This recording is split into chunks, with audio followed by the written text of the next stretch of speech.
接下来我为大家介绍咱们的天气数时，按到5月。5月，透明的血管中，绿血球在游泳着。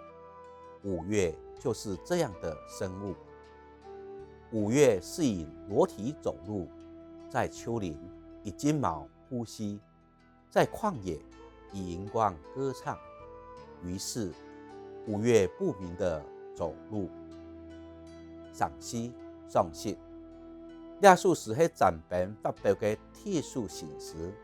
咱们在日本东京特殊的时节，一束拿定枝干做实验，一束特定时期，在药学同文学之间来去穿梭，记录药学实验的原理同新式文学的创作结合，等等时代的脚步，写出实验性的创新性的新式5月。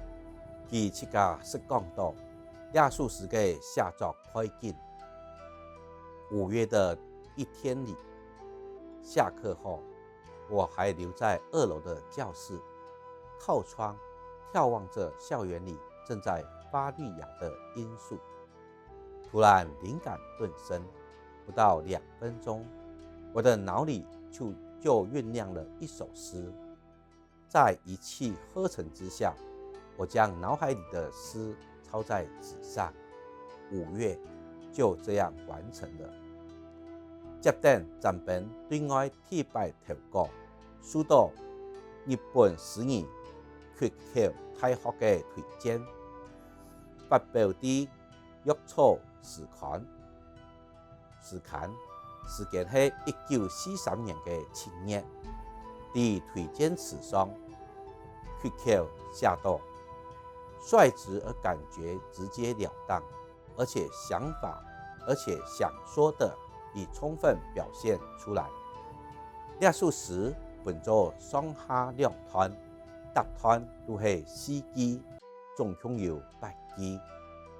第一段显示主题同5月很相反，将5月当作是一种有生命的存在，在它的透明的血管度，就像是绿血球的球水。5月是动态的有生命的存在。第二段增加了5月动态的描写，写其规身刚刚的行路，第3排行用金色的毛头起，在房野用云光穿光。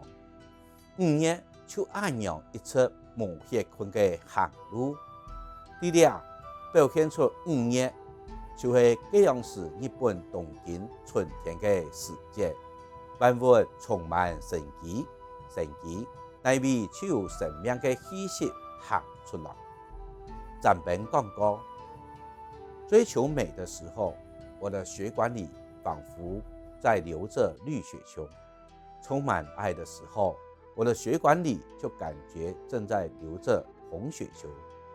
5月这首诗就是诗人咱们美丽的强的追求，美是一种美丽的强的有能量生命力的存在。